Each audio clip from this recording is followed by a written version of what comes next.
Good morning, everybody. Thanks for being here this morning as we give an update to our August 17th officer-involved shooting. It's actually, I look at it as two officer-involved shootings, kind of, from the same incident, because there's two distinct times when rounds were discharged by the Albuquerque Police Department. I think in one of these situations, you're going to truly see the term, how officers make a split-second decision come into play.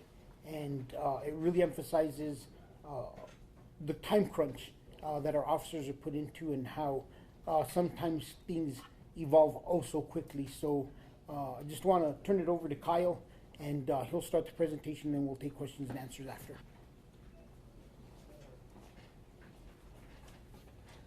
Thanks, Chief. My name is Commander Kyle Hartsock of the Criminal Investigation Division, which includes the multi-agency task force which investigates officer-involved shootings.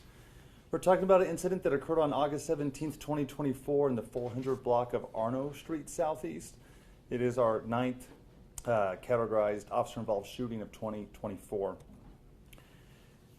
This critical incident community briefing will provide information about a male who was wanted for shoplifting, ran from officers while armed and barricaded with a gun, which resulted in an officer-involved shooting.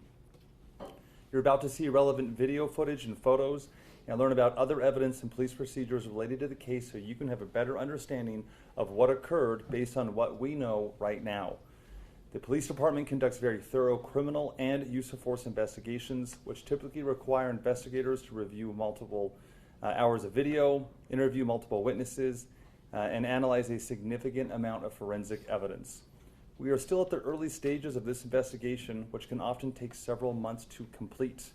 Our understanding of this incident may change as additional evidence is collected, analyzed, and reviewed. We also do not draw conclusions about whether the officers acted consistent with our policies and the law until the facts are known and the investigation is complete. A word of caution: the images and video may be disturbing.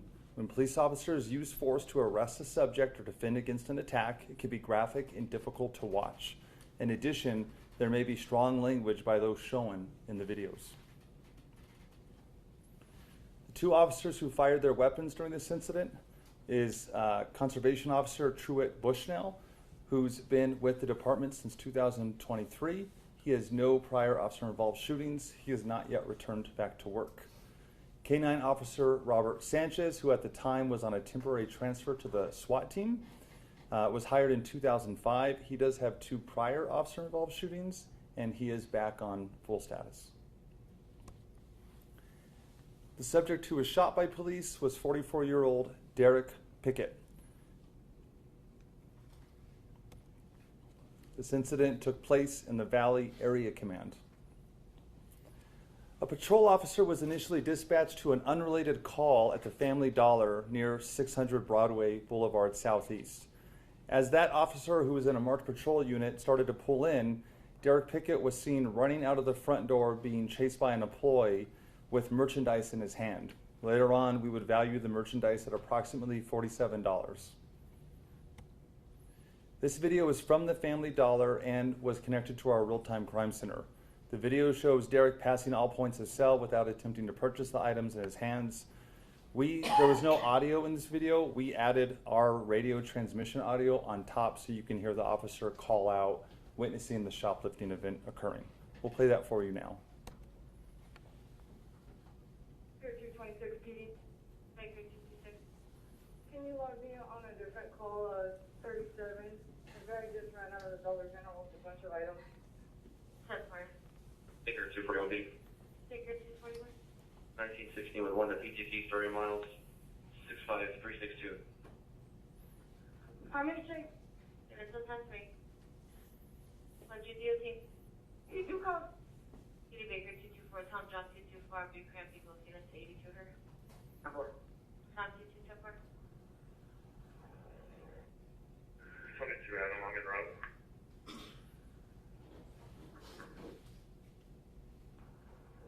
You went.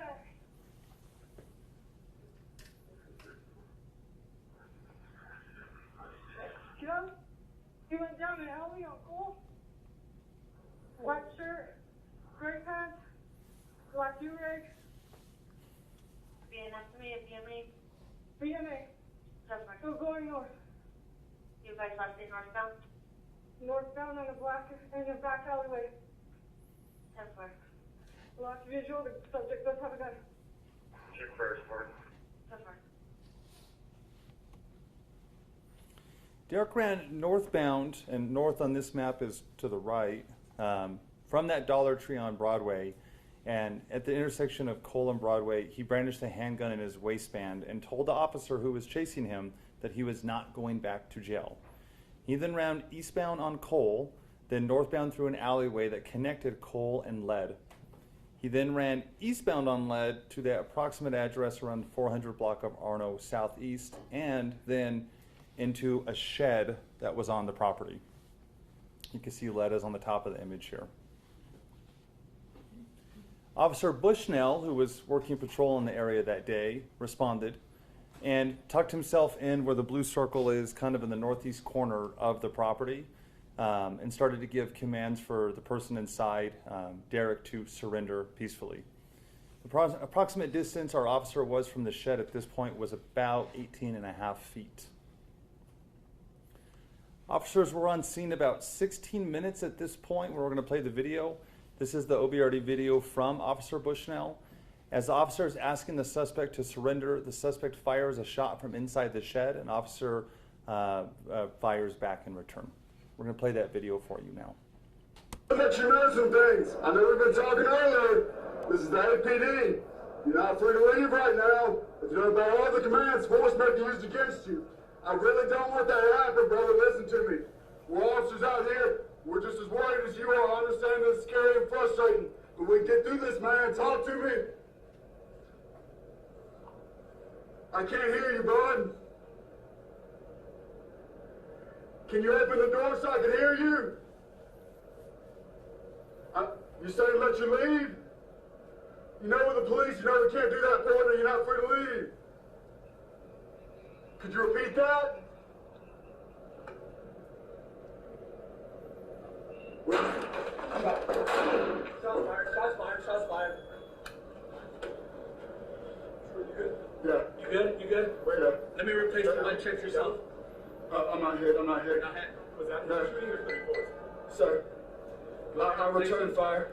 Did he shoot at us? Yes, he Yeah. shot at us. Okay. Hey man, please stop shooting at me. Hey, can we see where he's at? No. So he shot from the window. You need to search the building. Here, let's.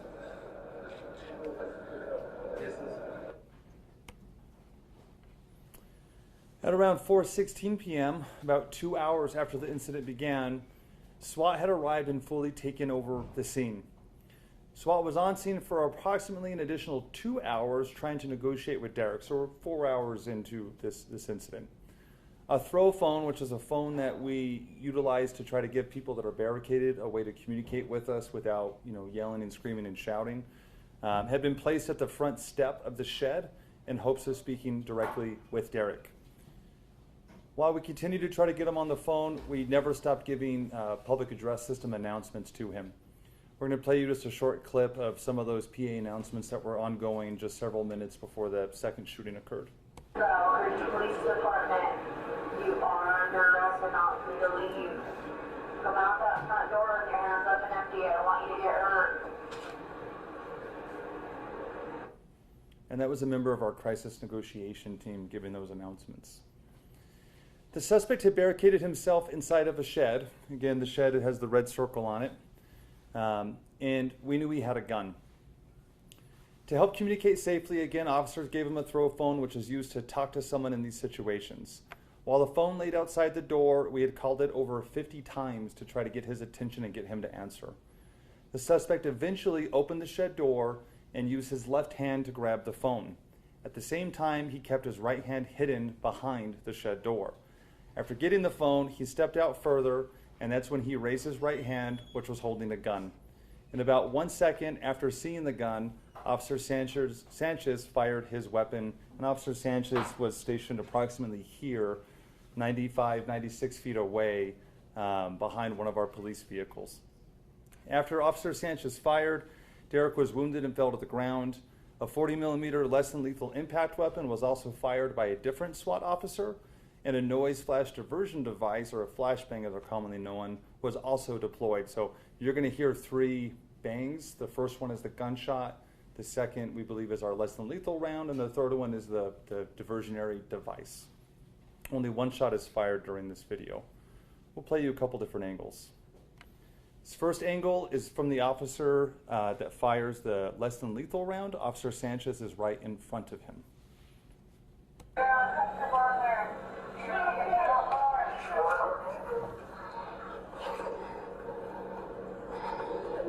Suspect, put your hands in the air! Put your hands in the air, step out! Put your hands in the air, step out now! Step to me! Let me see both of your hands! Suspect, put both your hands up and step out to me!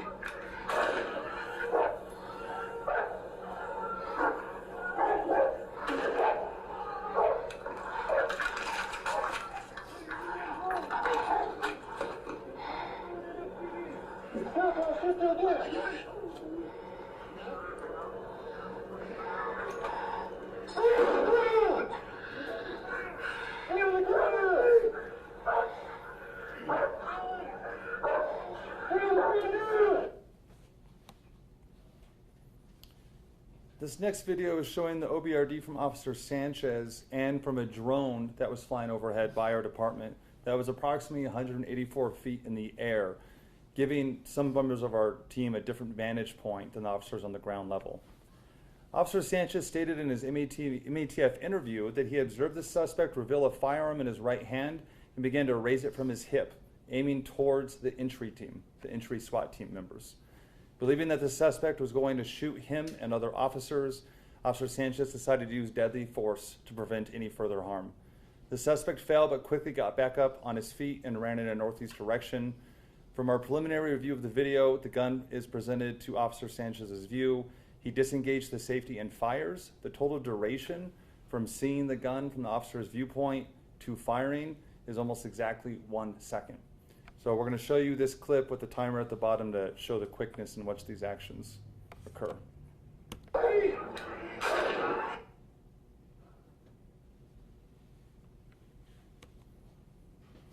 Some of the photos from the scene. This was the shed itself. It got dark by the time we were taking the photos. Underneath the mop head, you can see right here is where Derek's handgun was retrieved. These are 2 different impacts on a window on the shed. The one on the right, we believe at this stage, was from Derek's gun firing inside a couple hours earlier with our conservation officer. That round exited, but we did not locate where it went. We didn't see any obvious damage, and we got no other reports of where that round went. The impact on the left side is from our officer who fired. It went through the glass wooden frame out towards the east side of the shed. And this is a shot of where our round, we believe, impacted from the inside of the shed out, and our crime scene team was able to actually recover that projectile from the molding inside the wall. This is a photo of Derek's firearm that was found just inside the shed underneath that mop that I pointed out earlier. The magazine was not inserted and no round was in the chamber. There was 1 live 9mm round located inside the shed. When I say live, I mean it had not been fired. And there was 1 9mm casing located inside the shed that we believe was fired from the handgun Derek was armed with. We also found this magazine for the handgun that fit the same gun. It contained 5 unfired live rounds.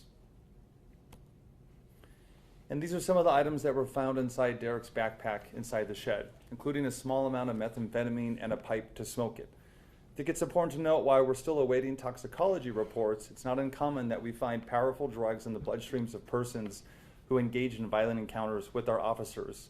And some research has shown that certain drugs, including methamphetamine, can cause some persons to disassociate from reality, including distorted perceptions, confusion, and erratic behavior. This is a box of 9mm ammunition, partially depleted, that was also found inside Derek's backpack. We recovered a total of 35 live rounds and 16 rounds were missing. We found this receipt from Calibers from the purchase of the firearm that was used by Derek in this shooting. And this is a photo of the firearm that Derek had. We did do a NIBIN check. It has not been related to any other gun crimes. The E-trace did come back, and Derek himself purchased this gun legally in May of 2020 here in Albuquerque. Derek was pronounced deceased after this incident. Again, he was a 44-year-old male lived in Albuquerque at the time. Over the next several months, the multi-agency task force will continue to investigate and analyze this incident. Detectives will interview any new witnesses that come forward and complete any forensic test.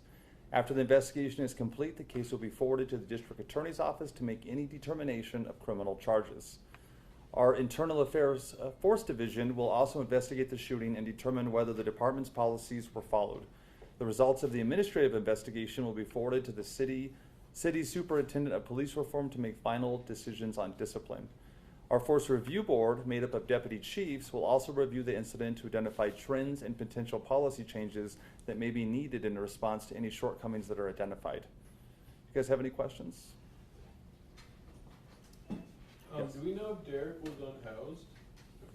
Address? We don't clearly know it right now. He did have an address listed on his license that we know he at least somewhat recently lived at, but at that day or that week, it's not quite clear. Do we know what kind of gun was found on Derek, the model, the make of it? Yes, it was a Taurus 9mm G2S. The video you showed us, the second of the shot being fired in his movement, it looked like he put the gun to his own head. Have you guys freeze framed that? Is that what happened in that moment? I mean, I know obviously he must have raised it to put it there, but is that like where it ended up? Because at the end of it, it looked like he had gone like that. The gun appeared to be pointing towards his head at the end of the video, yes. There was a mention that the gun didn't have a magazine in it, or did it have the magazine in it after the shoot? When we found the gun on the floor, it did not have a magazine inside, and there was no round in the chamber. It fired earlier in the incident, though, so we believe that's the only gun. It was fired, but at some point, the magazine was not in there. Was the open space officer, was he hired under that new open space program? I don't know. Yes, he was. And what is the policy of them patrolling in the Albuquerque area? It's obvious that they're certified Albuquerque Police Department officers. Their primary function is the Bosque, but they do go through a full lateral academy that would enable them to take enforcement actions within the city. So I don't have an issue with him hearing this call come out of the area he was to assist, given the severity of the incident. Was there mention of the items being recovered that he stole? I don't have the answer on that. Okay. That's a great question. I can probably follow up here soon after the press conference as well. Okay.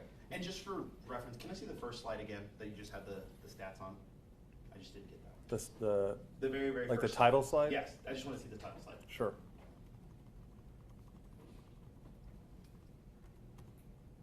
Yeah, that's it. I just wanted the date and stuff. We'll just keep it there. And then, do you guys know when the last two OISs that Sanchez was involved in happened, or if they were? You know, I do. I remember, and I'm almost pretty sure he was involved in the one at the apartments north of Cottonwood Mall. Jeff's saying, yes, Chief, you're right. And Mike, I'm looking at Mike, and I think one of the his other ones was when he was in K-9. Do you know the other one? 2018, I think. 2018 in K-9? 2018. Yeah, Southeast. He was a Southeast officer at the time? Okay, Southeast 2018. We can confirm the case numbers. Yeah, there's declination letters. Yes. Oh, okay. Does the department know if Pickett was involved in any previous criminal activity prior to this OIS?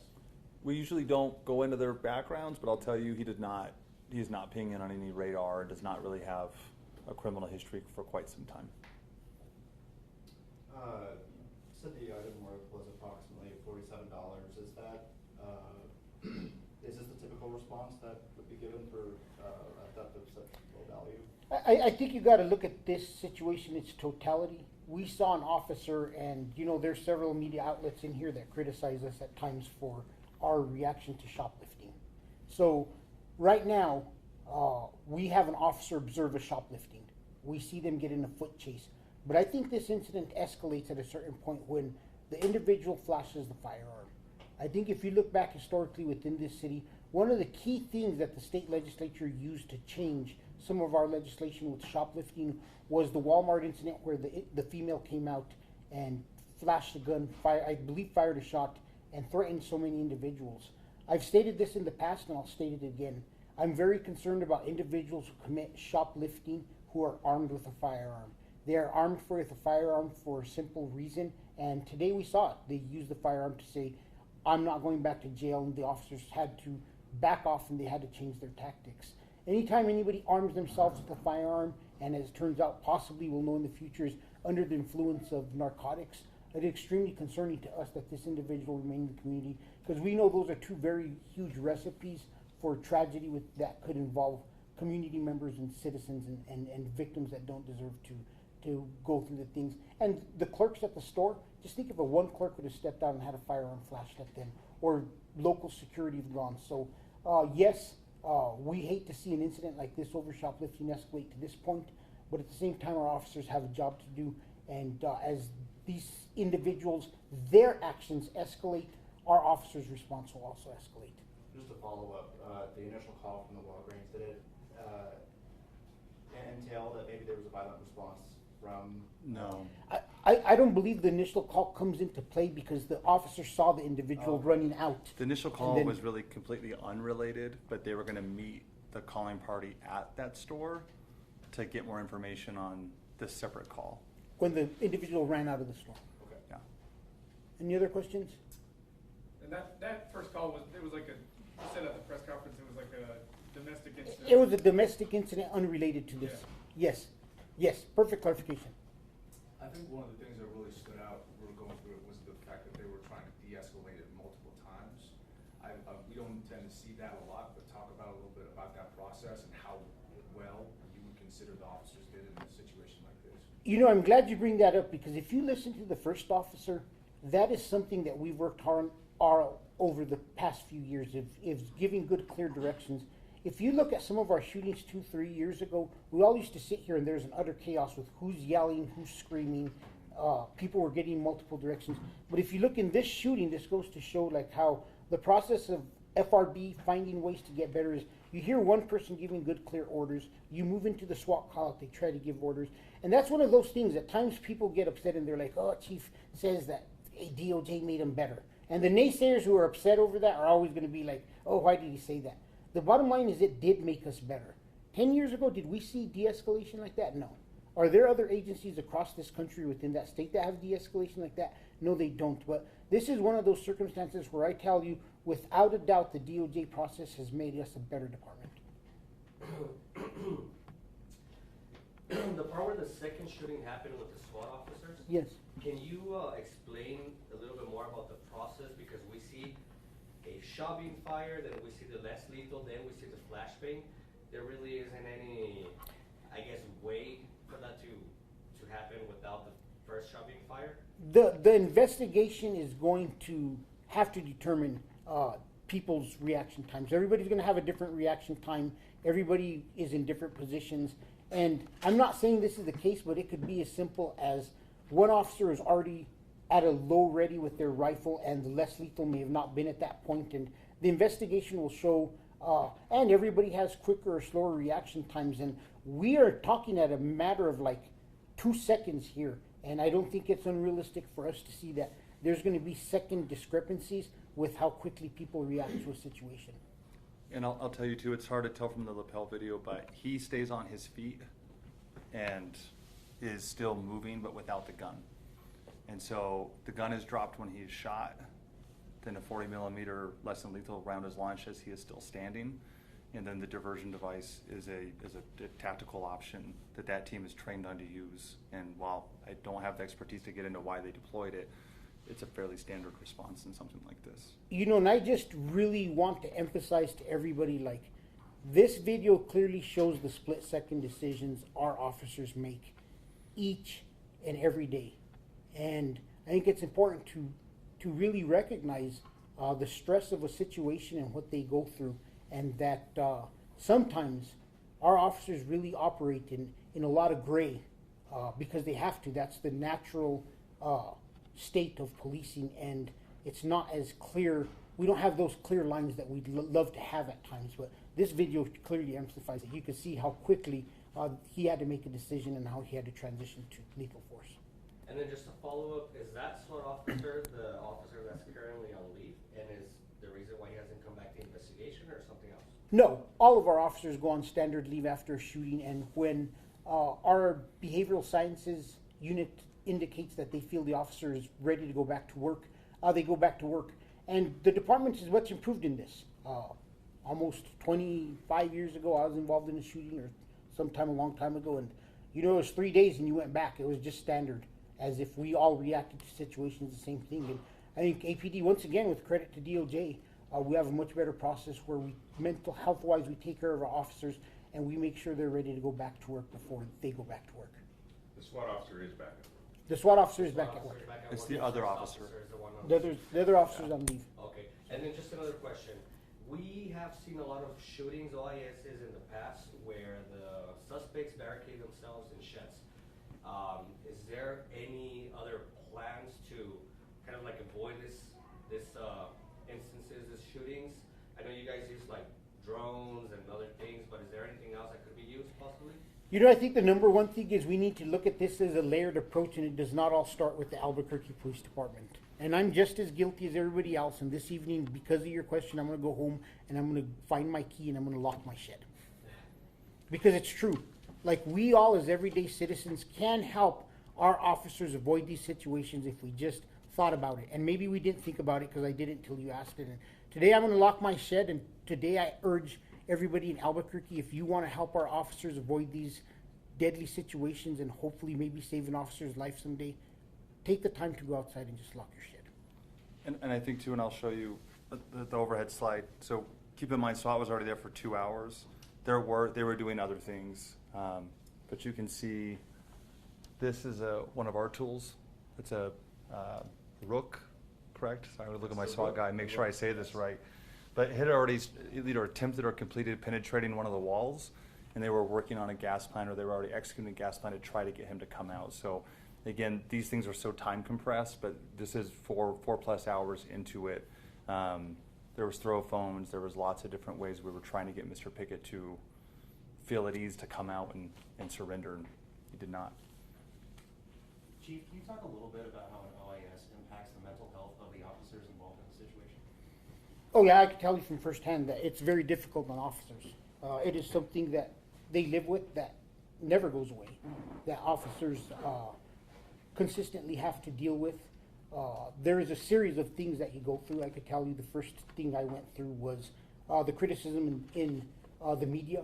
I specifically remember listening to a radio station, and I'm going to be very blunt about this because it impacted me personally, mental health-wise, poorly for years. But I remember hearing some idiot say, this officer violated policies and shouldn't have done that because that person hadn't shot at him. And we put that on the air. And there are everyday citizens hearing that thinking, oh wow, that's absolutely true. When each one of us who's involved in these every day knows that's not true. We don't wait for somebody to shoot at us. So there's a series of things officers go through. I mean, that first 48 hours is extremely difficult. That's why we give them time to talk to their attorney, go through it. Then that's that period of time we've gotten better at as we get them ready to come back to work. And then after that, officers have to be watched at home. I've always said it, I have a good, strong wife who made sure I didn't get too out of hand and make sure that I didn't go down bad paths. But I have plenty of friends in this department who have retired that didn't get through this career as well and now have substance abuse problems. And I talk to them frequently and give them the best advice I can. So I think we've got to remember that this career is tough on our officers. It does impact them for life. And these incidents are life-changing for them and will always be something that they carry and work through the duration of their entire life. Yes, Mark? Just to clarify, conservation officer is a full-time sworn police officer. Yes.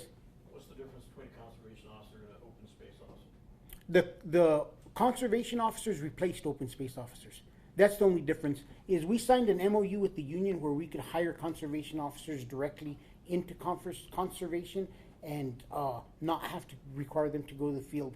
The hope is that eventually at some point in time it becomes a feeder that could be fed with people that instead of going to the New Mexico Department of Game and Fish would come here, but we'd add that layer of their biology experience so that they could help open space and other biology type products.